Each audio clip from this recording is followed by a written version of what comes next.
সময় বাকি আর মাত্র 20 মিনিট। কি যে আর বলবো, শীতকালের বেলা যে এত তাড়াতাড়ি ফুরায় যায় চোখের পলকের মধ্যে বোঝাই যায় না।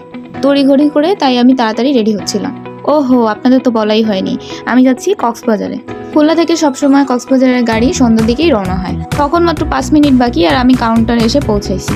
আর আমার ছেলে কোথাও যাওয়ার সময় হলে কিছুই খেতে চায় না, সে একেবারে কিছুই খাবে না। তাই কি করার, আমি দুধ গরম করে বোতল ভরে নিয়ে আসছি আর এখন ফিডার ভরে তার হাতে দিচ্ছি। এত তড়িঘড়ি করে আমি বাসা থেকে চলে আসলাম, এমনকি আমার পানি খাওয়ার কথাটাও মনে নেই। এখন দেখি 6টা বাজে, অথচ গাড়ি আসার নামই নেই। আমি টিকিটটা কেটেছিলাম অনলাইনের সহজ থেকে, তো তারা আমাকে 6টার দিকেই কল করেন। তারা আমাকে কল করে এমন একটা আচমকা নিউজ দেয় যেটার জন্য আমি মোটেও প্রস্তুত ছিলাম না। গাড়ির যাওয়ার টাইমিংটা ছিল 6টা, সেটা আমি আগেও আপনাদেরকে বলছি। আর তখন বাজে 6:10 মতো। তখন তারা আমাদেরকে বলছে যে গাড়িটা যাওয়ার কথা ছিল ওই গাড়িটার ইঞ্জিনের পাত নাকি ভেঙে গেছে। তার জন্য গাড়ির পরিবহন কর্তৃপক্ষ তাদেরকে একটা মেল করেছে। এর ব্যতীত তারা তাদেরকে কিছুই জানায়নি। কথাটা শোনার পরে আমার যেমন মন খারাপ হয়েছে ঠিক তেমন মেজাজ খারাপ। দেন আমি সহজ কর্তৃপক্ষকে বলি যে আমার তো হোটেলে বুকিং করা, এগুলোর কি হবে। তারা বিষয়টার জন্য আন্তরিকভাবে দুঃখিত জানায় এবং তারা জানায় যে ব্যাপারটা তারা দেখ। কথায় আছে না, আল্লাহ যা করে ভালোর জন্যই করে। আমাদের সাথেও ঠিক এমনই একটা ঘটনা ঘটেছে। যেহেতু আমার শ্বাসকষ্ট আর তাছাড়া ছেলের বাবারও এসিতে একটু প্রবলেম হয়, তার জন্য আমরা নন এসিতেই টিকিটটা কেটেছিলাম। বাট তাদের গাফিলতির কারণে তারা আমাদের নন এসির বদলে ওই সেম টাকাতেই আমাদেরকে বিজনেস ক্লাসে টিকিট করে দেয় এবং ঠিক ড্রাইভারের পিছনের সামনের যে 2টা সিটি আমরা বুক করছিলাম সেই 2টা সিটি আমাদেরকে দেওয়া হয়েছিল। আমি জানি না কারোর সাথে এমন হয়েছে কিনা, কারোর সাথে এমন হলে আমাকে অবশ্যই কমেন্ট করে জানাবেন। এখানে একটা বিষয় আমি জানতাম না, সেটা আমি পরবর্তীতে যখন ব্রেক ছিল তখন জানতে পারি। এটা হচ্ছে সহজ থেকে ওই দিন এই জার্নিতে টিকিট কেটেছিলাম একমাত্র আমরা। আমাদের ট্রিপটা যাতে ক্যান্সেল না হয় তার জন্য সহজ কর্তৃপক্ষের কারণে আমাদেরকে এই সুবিধাটি দেওয়া হয়। আর এটার সুফল গাড়ির সকল যাত্রী ভোগ করেছিল। এটার জন্য সহজ কর্তৃপক্ষকে জানাই অসংখ্য ধন্যবাদ। তো এই তো আমরা গাড়িতে উঠে পড়েছি। এই গাড়ির সিটগুলো বেশ বড় বড় ছিল এবং খুবই ভালো ছিল, কমফোর্টেবল বলা যায়। ওঠার প্রথমে গাড়িটা পুরাই ফাঁকা ছিল, ভাবছিলাম শুধু আমরাই আছি। পরে দেখি আস্তে আস্তে মানুষজন উঠতে শুরু করছে। বিজনেস ক্লাস মানে একটা কমফোর্ট জোন বলা যায়। বাট যেহেতু আমার শ্বাসকষ্টের সমস্যা আর ওর বাবারও একটু শ্বাস নিতে প্রবলেম হচ্ছিল এসিতে, তো সেজন্য প্রথম দিকে আমাদের অ্যাডজাস্ট করতে একটু সময় লাগছিল। এই জায়গাটার নাম আমি জানি না, তবে এখানে 10 মিনিটের খাবারের ব্রেক প্লাস ওয়াশরুমের ব্রেক দিয়েছিল গাড়ি কর্তৃপক্ষ। এখানের ছোলার কথাটা না বললেই নয়, ছোলাটা যেমন মজার তেমন নরম ছিল। তো আমরা ছোলা নিয়েছিলাম আর নিয়েছিলাম সিদ্ধ 2টা হাঁসের ডিম। কখন সময় শেষ হয়ে গেছে আমি জানি না, গাড়ি থেকে কর্তৃপক্ষ ডাক দিল আর শুধু আমিই বাইরে ছিলাম। তাই আমি ঝটপট করে দৌড় দিয়ে উঠতে গেছিলাম, আমাকে না রেখে আবার গাড়ি কর্তৃপক্ষ চলে যায়। এইদিকে এসির ভিতরে ওর খুবই সমস্যা হচ্ছিল, খুবই আনকমফোর্টেবল ফিল করতেছিল। মেইনলি ওর শ্বাস নিতেও খুবই খারাপ লাগতেছিল। নর্মালি সবার যেখানে এসিতে কমফোর্ট ফিল হয় সেখানে আমাদের এসিতে একদমই কমফোর্ট ফিল হয় না। তাই ও চাদর মাথা নিচে দিয়ে এভাবেই বেশ কিছুক্ষণ রেস্ট নিচ্ছিল। এবার আমরা চলে এসেছি আমাদের স্বপ্নের পদ্মা সেতুতে। একটা সময় ছিল যখন এই স্বপ্নের পদ্মা সেতুটা আমাদের কাছে স্বপ্ন হয়েই ছিল। তখন মনে মনে ভাবতাম যে কবে সেতু হবে, কবে সেতুতে উঠে যাব, কম সময়ের ভিতরে বাসায় যাওয়া যাবে গ্রামের বাড়িতে। পদ্মা সেতুতে উঠলে আমার এখনও মনে পড়ে আগের সেই স্মৃতিগুলা। এমনও হয়েছিল যে ফেরিতে ওঠার জন্য প্রায় 12 ঘন্টা 10 ঘন্টা আমাদের সিরিয়ালের লাইনে দাঁড়িয়ে থাকতে হতো গাড়ির ভিতরে। ছোটবেলায় একবার মনে আছে এমন একটা লাইনে দাঁড়াইছিলাম যেখানে আশেপাশে খাবারের কোনো দোকানও ছিল না, কিছুই ছিল না। কি যে একটা কষ্ট হয়েছে আমাদের দক্ষিণাঞ্চলের মানুষদের একটা সময় সত্যি বলতে স্বপ্ন ছিল যে এভাবে খুব কম সময়ে ঢাকায় যাওয়া যায়। আলহামদুলিল্লাহ আমি দ্বিতীয়বারের মতো পদ্মা সেতুতে উঠেছি।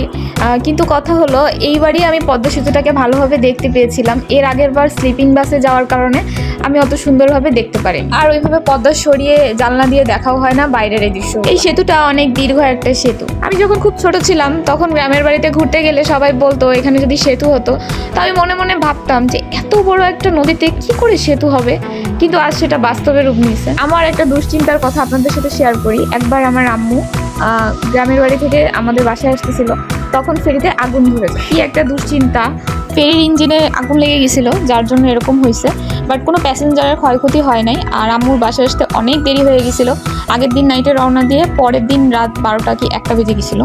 এইসব স্মৃতি এখন শুধু গল্প মাত্র, আর কিছুই না। রাতের পদ্মা সেতু কিন্তু অসম্ভব সুন্দর। আপনারা কে কে রাতের পদ্মা সেতুতে ঘুরতে গিয়েছেন বা আমার মতো এরকম পদ্মা সেতু দেখেছেন অবশ্যই কমেন্ট করে জানাতে ভুলবেন না। কিন্তু পদ্মা সেতু যখন উদ্বোধন হয় অনেক মানুষ হাজারো স্বপ্ন হাজারো ইচ্ছার জন্য পদ্মা সেতু দেখতে ছুটে গিয়েছিল, কিন্তু আমি একদমই যেতে পারিনি। আমার ছেলেটা তখন একবারেই ছোট ছিল। এই পদ্মা সেতুতে একটা একমাত্র গাড়িতে ছাড়া ঘোরার কোনো সিস্টেম নেই। কিন্তু আফসোস, আমরা যদি একটু পদ্মা সেতুর উপরে দাঁড়িয়ে ঘুরতে পারতাম। ঠিক এমন সময় একটা ব্রয়লার মুরগির ট্রাক যাচ্ছিল আমাদের গাড়ির পাশ দিয়ে। তখন আমি মজা করে বলতেছিলাম এখন সেতু হয়ে গেছে, খরচ কমে গেছে, অথচ ব্রয়লার মুরগির দাম কমে না। এক কথায় সত্যি বলতে রাতের পদ্মা সেতু কিন্তু অসম্ভব সুন্দর। যারা একদম নিজ চোখে না দেখবেন তারা আসলেই বুঝতে পারবেন না। পদ্মা সেতু পার হয়ে আর ঢাকার কিছু জ্যাম অপেক্ষা করে এখন আমরা চলে এসেছি কুমিল্লায়। কুমিল্লার এই হোটেলে আমি আগে কখনো আসিনি। এটা হচ্ছে হোটেল নূরজাহান। এখানে প্রথমবারের মতোই আমার আসা। এই জায়গাটা ছিল খুবই ক্রাউডেড। যে শুধু বাসের মানুষ আসে তা না, এখানে দেখেন প্রাইভেট কারও অনেক মানুষ আসছে। জিনিসপত্রেরও খুবই দাম, কি আর বলবো। আমরা তেমন কিছু খাইনি, শুধুমাত্র একটু কফি খেয়েছিলাম। এখানে একটা জিনিস দেখলাম যে এখানে টিকিট কাউন্টারও আছে অনেকগুলো। এখানে কুরকুরে ছাড়া কোনো চিপসই পাওয়া যায় না, আর ছোট এক প্যাকেট এই কুরকুরের দাম হচ্ছে 40 টাকা দাম। আমি একদমই অপচয় পছন্দ করি না বা নষ্ট করা পছন্দ করি না, তাই আর চিপস খাই নাই এত টাকা দিয়ে। আমাদের গাড়িতে চিপস ছিল, অন্যান্য খাবার আমরা গাড়িতে বিভিন্ন জায়গায় যখন একটু একটু থামছিল তখন কিনে নিয়েছিলাম। দূরের জার্নিগুলোর জন্য আমি সবসময় বাসা থেকে কিছু না কিছু তৈরি করে নিয়ে যাই। আমি এবার রুটি আর মুরগির মাংস ঝুড়ো করে ভুনা করে নিয়ে গেছিলাম। যেহেতু এসি বাস, খাবারের কিছুই হয়নি আর আমাদের হাবিজাবি খেতে খেতেই পেট ভরে গেছে। কুমিল্লায় আমাদের 20 মিনিটের ব্রেক টাইম শেষ, গাড়ি আবারও চলতে শুরু করলো। এখন আমরা আছি চিটাগাংয়ের একটা ব্রিজে। প্রায় ভোর ভোর হতে শুরু করছে। আমাকে অনেক পরিচিত মানুষই জিজ্ঞেস করেন যে এই লং জার্নিগুলোতে আমি স্লিপিং বাসে ছাড়া কিভাবে ছোট বাবু নিয়ে জার্নি করি। আসলে আমার আর তার আন্ডারস্ট্যান্ডিং খুবই ভালো, তো আমরা দুজনে মিলেই ওকে কোলে নেই, বা খাওয়া দাওয়ার বিষয়টাও ও খাওয়ায়, আমিও খাওয়াই দিই। যখন গাড়িতে ওঠার সময় আমার খারাপ লাগতেছিল তখন পুরোটার সময় জুড়েই ছেলে আমার কোলে ছিল, আর যখন শেষের দিকে তখন আমার একটু শরীরটা খারাপ লাগছিল, শ্বাস নিতে সমস্যা হচ্ছিল, তখন পুরোটার সময়ই ও নিছে। এখানে কোনোই সমস্যা হয় না আমাদের। একবারে ভোরের সময় আপনারা দেখেন কুয়াশায় কিছুই দেখা যাচ্ছে না। আমার তো মনে হচ্ছিল আমি সাজেক ঘুরতে যাচ্ছি, সাজেকের উপরে মেঘ দেখা যাচ্ছে, মানে একদমই সত্যি কিছুই দেখা যাচ্ছে না। আমরা এখন এসেছি চিটাগাং কক্সবাজার হাইওয়েতে। দেখেন কি পরিমাণ কুয়াশা। যেমন ছিল প্রচণ্ড কুয়াশা, তেমনি ছিল প্রচণ্ড ঠান্ডা বাতাস, মানে পুরাই শীতকাল। এই ওয়েদার আমি আগে কখনো পাইনি। যখন আমরা গাড়িতে উঠেছিলাম তখন অতটাও বেশি ঠান্ডা ছিল না, একদম নর্মাল ছিল। আর এই সময়টায় প্রচণ্ড ঠান্ডা ছিল এবং কুয়াশায় কিছুই দেখা যাচ্ছে না। আপনারা দেখেন পুরাই সাদা, যেখানেই তাকাই মেঘ আর মেঘ, আর পুরাই সাদা। এই জায়গাটা মেবি লোহাগড়া, ঠিক কক্সবাজার বলা যায় না, চিটাগাংয়ের একদম শেষ প্রান্ত যেটাকে বলা হয়। রাস্তাও কিছুটা এবড়ো থেবড়ো ছিল, খুব ঝাঁকিও লাগছিল। আমার কাছে মনে হচ্ছিল সত্যিই আমি সাজেক ঘুরতে আসছি, কারণ আশেপাশে আস্তে আস্তে ভোর হচ্ছিল। তারপরেও দেখেন কি পরিমাণে কুয়াশা। আসলে আমাদের মায়েদের মাথায় অনেক রকমের অনেক কিছু কাজ করে, যেমন আমি ঠান্ডা হবে কি না হবে, ঠান্ডা পড়বে কি পড়বে না, এসব কথা চিন্তা করে চাদর, সোয়েটার, বেশ কিছু জিনিস তার জন্য আমি প্যাক করে নিয়ে এসেছি। তো এই তো আলহামদুলিল্লাহ আমরা সেফলিভাবে হোটেলে পৌঁছে গেছি। এখন আমরা চেকিং করব। আমরা যে হোটেলটাতে উঠেছি এটা হচ্ছে হোটেল সি শাইন। এই হোটেলের 7 তলায় আমরা ছিলাম। হোটেলটা থেকে রাস্তার ভিউ, তারপরে সমুদ্রও দেখা যাচ্ছিল, ডলফিন মোড়টা অনেক সুন্দরভাবে দেখা যাচ্ছে। আর হ্যাঁ, এই শীতের ভিতরে যারা ছোট বাবু নিয়ে ঘুরতে যাবেন অবশ্যই সাথে চাদর নিয়ে যাবেন, যাতে বাবু ঠান্ডা না লাগে। তো আমরা পৌঁছে গেছি অবশেষে কক্সবাজারে। আর এই হলো রুম। যদিও এই রুমটা আমাদের দিবে না, এই রুমটা চেঞ্জ করে দিবে। আসলে এই রুমের এসিটা নষ্ট, আর ওই রুমের থেকে এখনো মানুষ চেক আউট করে নাই। তো আপাতত কি করা, এত দূরের একটা জার্নি করে আসছি। মেইনলি আমরা প্রায় 13 থেকে 14 ঘন্টা জার্নি, আর ঢাকায় ভালো একটা জ্যামও ছিল। আবু তুমি কি করতেছো? এই জন্য মেইনলি আমরা চিন্তা করলাম একটু ফ্রেশ হয়ে নিই। আর এখানকার আপনাদের একটা জিনিস দেখাই যেটা আপনাদের খুব ভালো লাগবে।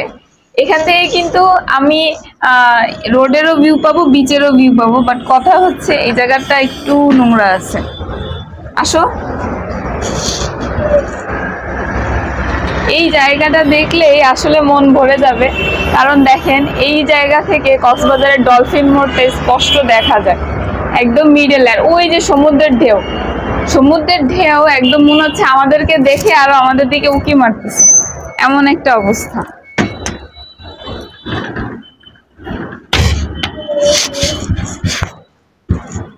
সবাই সাথে থাকবেন, এরকম এনজয় ভিডিও আজকে এখন থেকে শেয়ার করব। তো আমার আপডেট ভিডিওগুলো দেখার জন্য অবশ্যই ইউটিউবে সাবস্ক্রাইব করে দেবেন, বেল আইকনে ক্লিক করে দেবেন। আর যারা ফেসবুক থেকে দেখছেন অবশ্যই পেজে ফলো দিয়ে আমাদের সাথেই থাকবেন, তাহলে এরকম ইন্টারেস্টিং অনেক এনজয়ফুল ভিডিও দেখতে পারবেন। আর আপনাদের যদি কিছু জানার থাকে অবশ্যই কমেন্ট করে আমাকে জানিয়ে দেবেন। আল্লাহ হাফেজ, tata, bye bye. Welcome to Cox's Bazar.